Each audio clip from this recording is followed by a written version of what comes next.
The Pink Pound. What is it? Does it empower or does it exploit? I began my exploration by talking to Justin Bengry, the convener of the MA in Queer History at Goldsmiths University and author of an upcoming book on the Pink Pound. He started by explaining the early recognition of this potentially lucrative niche market in 1930s London by Men Only magazine. Well, Men Only was a really fascinating magazine in the 1930s. Actually, I've got all the copies of that I own there on the mantelpiece. It really tried to play both sides of the coin. But it was also grappling with trying to understand who queer consumers were and trying to think about who these people were that could be understood in terms of their consumption patterns, but were also criminalized and were also illegal and were also other. So it sought to speak to them and acknowledge them and recognize that they could be a lucrative market, but it didn't want to alienate other mainstream middle-class consuming men. So it courted queer men very carefully, and it did so using codes, humor, images, very little in the text actually. A lot of it was visual codings that if you understood the code, you'd cotton on to what was going on. But you could just as easily read these cartoons, look at these messages, see these phrasings, and not recognize anything, because if you didn't understand the code, didn't understand these subcultural meanings, it would go over your head. And so it was relatively safe for them to put it out there.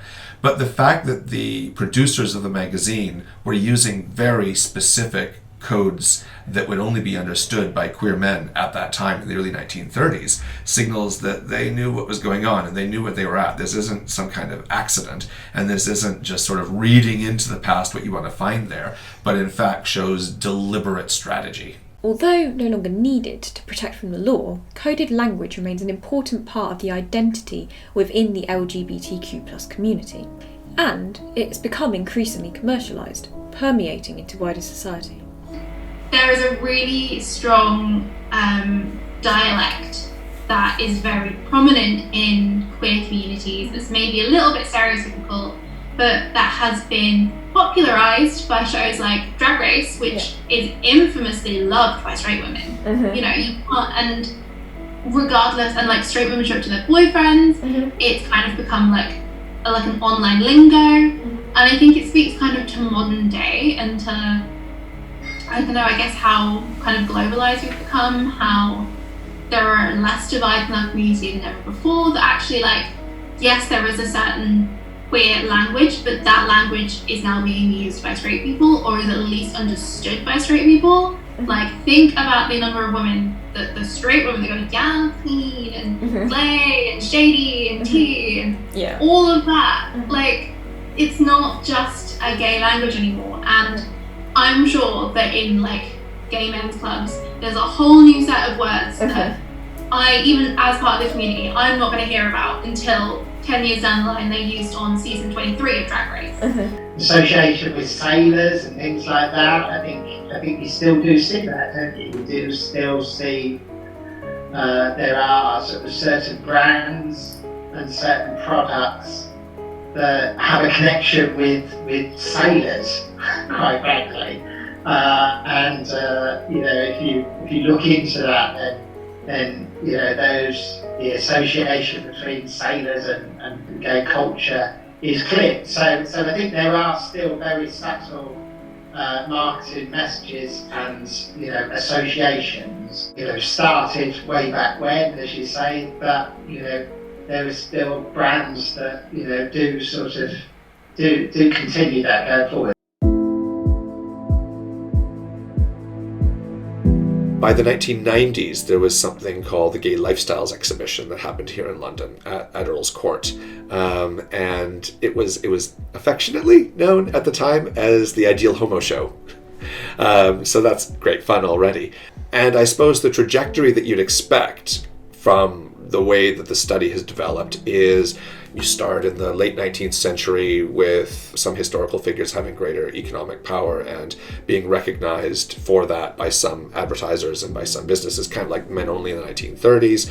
The tabloids in the 1950s are horrifically homophobic and spreading terrible vitriol by the period of gay liberation. There's a greater recognition, open recognition, that gay and lesbian consumers are a valuable part of the economy. So you'd think by the time we get to the 90s, something like the Gay Lifestyles exhibition is just going to go from strength to strength. In fact, it ran for about 3 years and collapsed, which is a really interesting, unexpected part of the story. So I'm currently working on researching that a little bit more and speaking to people that were involved in it at the time. I don't know if I like that term, because like I am a human being as well, but I'm not solely identified as my sexuality or as my gender expression. I can also exist out of those things, and I think puts the gay community in a box as well, and it doesn't allow them to be anything else than that, it seems. The gay lifestyle does differ from the straight lifestyle in so much as up until recently,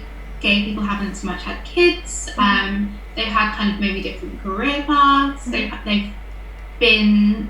I think the queer community has always been more attracted to a more like alternative kind of lifestyle. You're obviously going to target that demographic in a different way. I almost think that it was like this might sound a bit optimistic, but like they weren't targeting like gay people. They were targeting a demographic that had a lot of income but no kids. They had that maybe took holidays to certain places. And I think, that does still exist.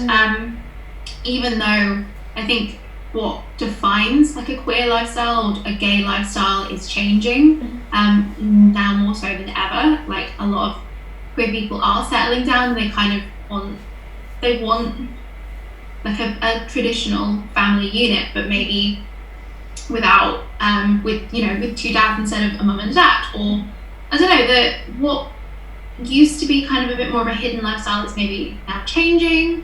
But I think, like I said, like any demographic is targeted for the things that they do. They're not going to target a teenage girl with the same things they target a 40-year-old dad for. Those things are always going to change. So like, yes, they targeted the pink pound, but that pound was probably, there's probably the pink pound, and there's the middle-aged woman pound, and there's every pound, We're manipulated by marketing all the time, aren't we? Let's face it. We're suckers for, whatever we're into. And, marketing experts are very good at doing it without us realising. Marketing is about targeting with relevant products and services. So do people feel catered for? I still do get a lot of marketing about like being queer, especially on Instagram, like try this new queer game. And I think because I have a lot of hashtags in my profile geared towards queer content. It's probably as my like search history has become a bit more queer, that my advertising's got more queer. They don't always actually reach out towards LGBT people until it hits Pride. And that's using as like a marketing device to be able to like grab more people, and then all of a sudden after Pride's done, it's just like, it's done. Yeah, that's kind of when I notice it most. I also kind of do notice that kind of thing a bit more often when I use more regularly. Like, I don't know how it knows this, but when I use kind of dating apps that are specifically targeted towards like same-sex couples like her and those kind of dating apps, then I tend to notice I get a few more like adverts targeting me for that. But in general, it's not something I notice like every day. Yeah. It tends to be kind of concentrated, around Pride season. The use of pride and the rainbow flag for targeting the community was something everybody talked about and had mixed feelings around. I feel like there are some things, I guess it's like around Pride Month, everything is targeted towards us. Like some things are like nice to have, like say for example the Calvin Klein boxes with the rainbow strip. Yeah, they're cute, but like it's targeted to us for that month, and then afterwards it's just like nothing. Unlike what I suspect most companies think, I don't need Pride on my, on my washing up liquid. I don't need a rainbow flag on my washing up liquid to be provided for. I mean, yeah, it's beautiful to have it because that's my flag at the end of the day. However, I feel like they can promote stories. Like there's sometimes, like I've seen some really beautiful things. Like say for example, Coca-Cola had a really good advert where there was a boy that had a crush on the pool boy, but then his sister also had a crush on them, and like there was this cute little story, and then it like towards the end, nobody got the Coke, but it was like a nice little story, like things like that. I feel like those sort of adverts that show real things instead of showing like the over dramatized characteristic things, like that's a lot more powerful. It bothers me. It almost makes me like less likely to like a company, to be sympathetic towards a company, if I do feel like they're really trying to pander to me, like they're trying to really influence me and just trying to get my money out of me rather than actually wanting to support a community. Yeah. It's a relatively free market, and you know, if people want to appeal to a section of the population, then they will do it. I don't necessarily think that as a community we should feel picked on because of that. As Abby implied, by creating the concept of the gay lifestyle, there is a risk of seeing the community as a monolithic block. But just who is being targeted? I think one thing that is much clearer is those that capitalism speaks to, those that capitalism tries to attract, are those that are the most privileged and powerful in society already. So it's no accident that a lot of the research that I do looks at how businesses are speaking to white cis gay men, because they recognize white cis gay men as having the most money and act in those interests, but it tends to promote a particularly homogenous and uncomplicated view of a larger community, of a greater and more diverse range of people. So we see very little on lesbian consumers. We see very little on Black minority ethnic queer consumers, people with disabilities, all kinds of other intersections of identity are left out entirely. And where this comes into play especially is when we start seeing imagery and advertising that validates certain lives, couples, existences, relationships over others. So I don't have to look very far to see all kinds of capitalist imagery that tells me being in a relationship with another man is perfectly fine. You go ahead, Justin, that's great. And I see it, images, okay, there's maybe a little bit of ethnic diversity in some of the images, but as a white gay man, I have no difficulty in finding those images. A lot of other people don't find those images, and as much as we can criticize what capitalism is doing and what it's exploiting, it's also offering some kind of validity to existences, or at least people are reading it that way and not seeing yourself in advertising, not seeing your relationships in media, not being represented in cultural productions, has an impact on people's lives and how they feel about themselves. Specifically towards like my identity as an Asian, I don't really get that from the marketing still. Like in terms of businesses, like you mentioned before, like during Pride Month, everyone's on board with showing their support and saying like love is love, but that's so broad, and I don't really feel the impact on me personally, because it's just kind of feel like my identity is not shown at all. In all honesty, like because I'm a creative, like the representation of gay men, gay Black men, particularly within the creative industry, is, you know, your profile is either being a stylist, or you're a makeup artist, or you're a hairstylist. And I feel like sometimes like that stereotype is so damaging towards Black people of color. Like we are way much more than that. There are accountants, there are copywriters, there are cinematographers, directors, producers, there's a whole shade of people that are out there that are trying to, create and make things. So I feel like even though we do some of the societal limitations, I feel like the best thing is to eliminate the stereotypes that are out there, because, as I said, the stereotypes of being a makeup artist or all different kinds of trades within the creative industry, they do kind of cap you in a way. And I feel like my thing that I want to do as a creative in this industry is just show like we can be more than just, say, for example, the pretty girls backup. We can be more than just this and that. We can also be intellectual. We can also be very powerful. We can also support each other. And I feel like even, say, for example, in films and TV, the way how we're represented at times could be as a caricature, not really taken seriously sometimes, or we're made to be overly camp, and that, takes away our seriousness or takes away from our business aspect, where you can be a serious person who can get, develop something or do something. Apart from selling directly to the community, there is another variant of the pink pound. This could be described as the benefits a brand enjoys by being associated with it. Is this a good thing, or is this a cynical ploy by businesses?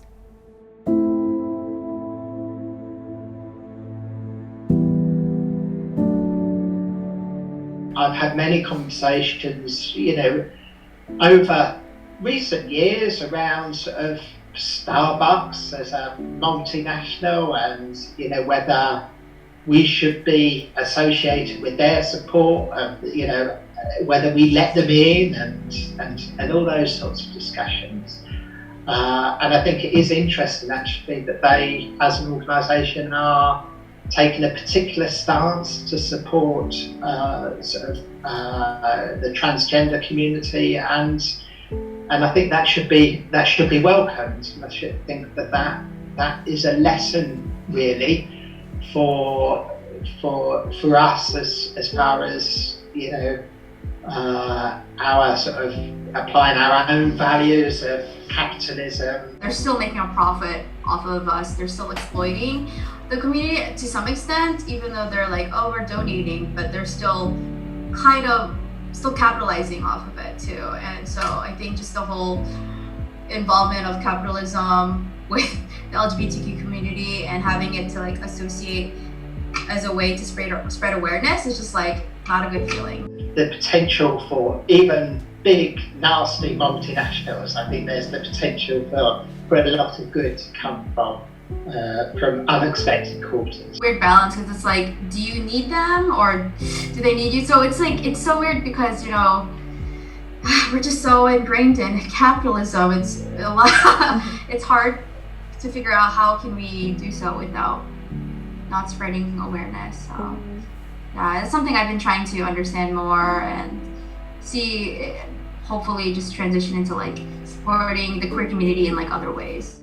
I think some people like want to applaud these companies for being supportive of the LGBTQ community, and I just think it's so overdue and so like, oh my gosh, thank you, you'll take my money, me, someone who likes women, oh my goodness, like I hate it. But on the other hand, like, yes, I am going to be more willing to support you, but again, it's making sure who you support is doing the legwork, is keeping up with what they say they're doing. And to be honest, like if a company is consistently throughout the year like supporting the community, like I said, they'll shout about it, you will know about it. It won't just be that they're talking about it around Pride season. And that's, like I said, it's sustainable change that I'm looking for. It's not just this like a month long of like lifting this community up only to forget about us for the other 11 months of the year. With Black Lives Matter, there was like a black square that everyone was encouraged to put on their Instagram, but it made me think, kind of makes me feel like the same thing with filters. It doesn't do much in terms of helping the community at all. It just, like I said, it's very performative, and it's just to show people you're an ally, but you won't do anything as an ally. And I think that's what it really means to be an ally, is to show up and like do the work for these marginalized communities, rather than just say like post a picture and be done with it. So. There's a hierarchy, isn't there, of support, and so I think it's okay for businesses and for individuals to dip their toe in and to support a little bit, or to do it superficially, because I believe that leads to somewhere else, and that leads to a greater understanding, and that gives permission to others. So I'm a bit of a believer in baby steps and helping people, and not being too precious about allowing people to support just a little bit, or to support even superficially, because I think that will lead to something else. I actually was involved with a Pride campaign with my partner. So we filmed a video for a video series to share our stories as queer Asian Americans. And then, so that video was released last week, and then within like a few hours or so, it was taken down. And so I was curious as to why that happened. And so I emailed like the coordinator, and they were very confused.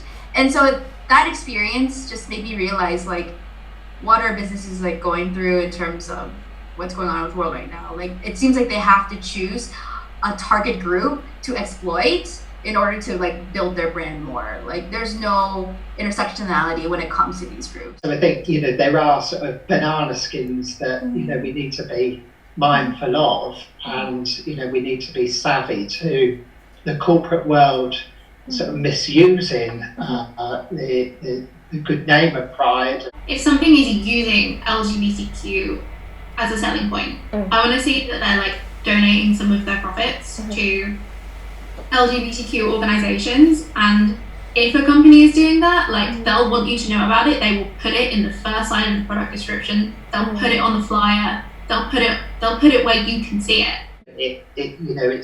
It's okay for businesses to profit from association. There should always be the dialogue as far as what's the two-way. What are you giving back, and how are you putting yourself out there?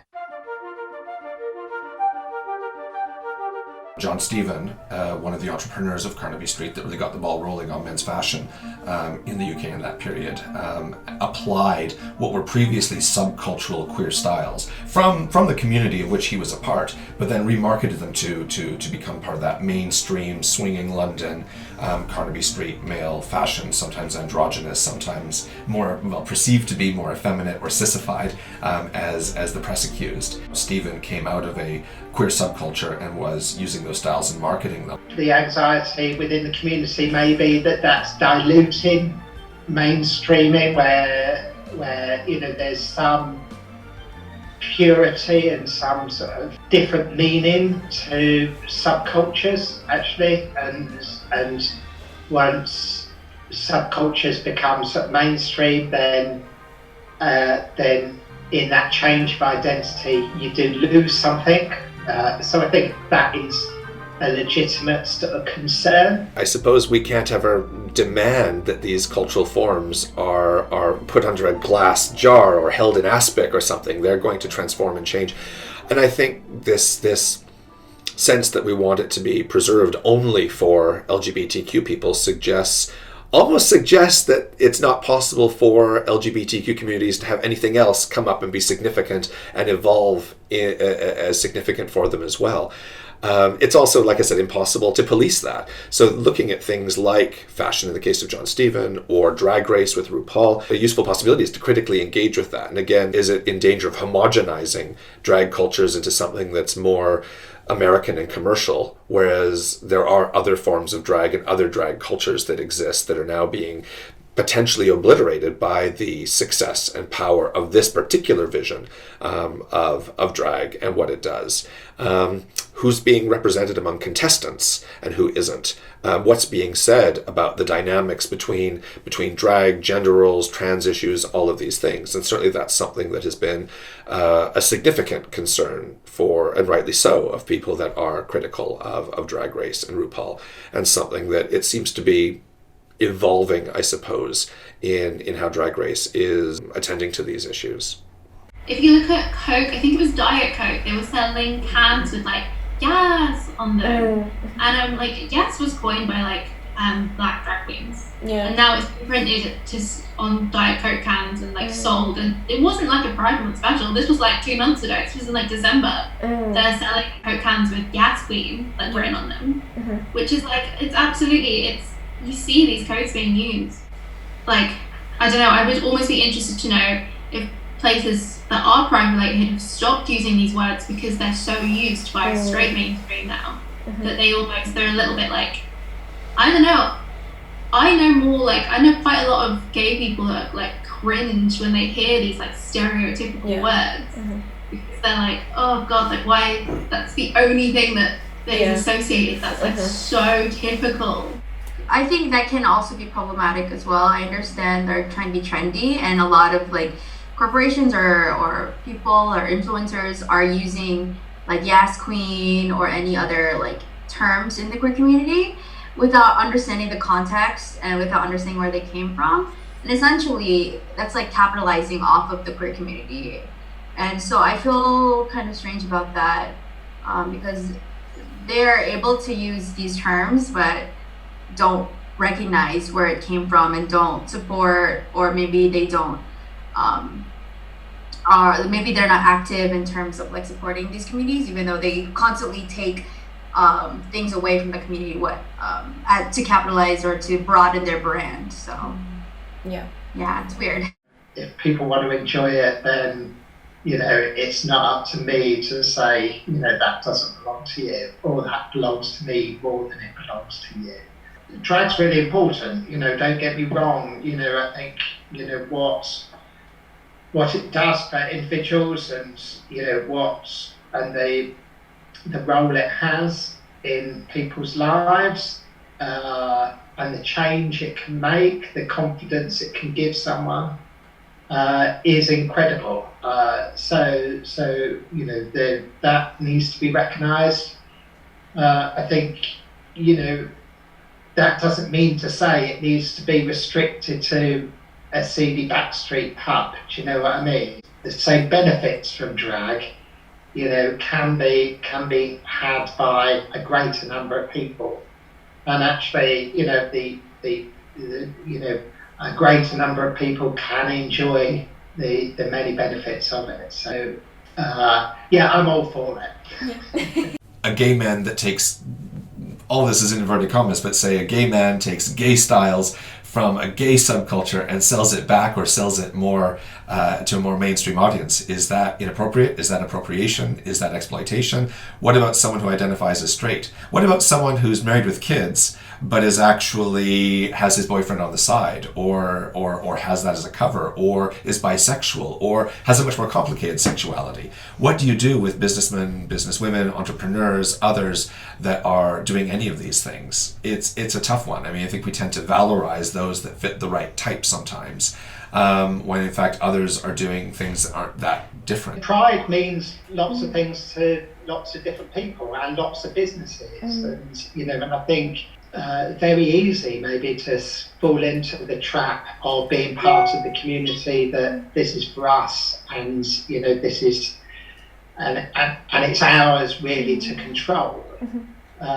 Whereby I perhaps see pride being a little different to that, and that may have been the case in history, but I think as pride evolves, then for me it belongs to everyone really, and I think allies of LGBT communities have just as much ownership over pride as someone like myself. Just speaking to the handful of people making this documentary has demonstrated a wide range of feelings about pink commerce. I was taken by the general positivity by the people we spoke to, but hedged with some concern over the need for authenticity and involvement of the many voices in what can sometimes be considered a homogenous group. My final question was around the future of the Pink Pound and how they saw it developing. I've got a real focus on grassroots and charity, and I've spoken about that a lot, but I would just ask that more of it gets donated. I'm very proud of the community. I'm very proud of gay people and what they've achieved before, and I like to be associated with that. So many identities in the queer community, and I think it'd be great for at least these big corporations to shed a light on these stories, and possibly be transparent. If they were to get monetized off this, it'd be great if they could donate to those organizations that support these marginalized groups. That's what this whole thing is about: sharing stories, sharing information, because it's only from that we can grow. We get nothing from being silent and being non-verbal, because it allows a system that's already in place to keep progressing and keep staying, and to be unchallenged. Things change and they're challenged. It's hard, but once you say that this is something that I recognize and it's something that shouldn't be there, and you challenge it, then there's a way for movement to happen. There's a way of change that can happen. The future of the Pink Pound, I think, is going to be fraught. There already is a lot of pushback against the actions of capitalism in leaving people out, in prioritizing some over others.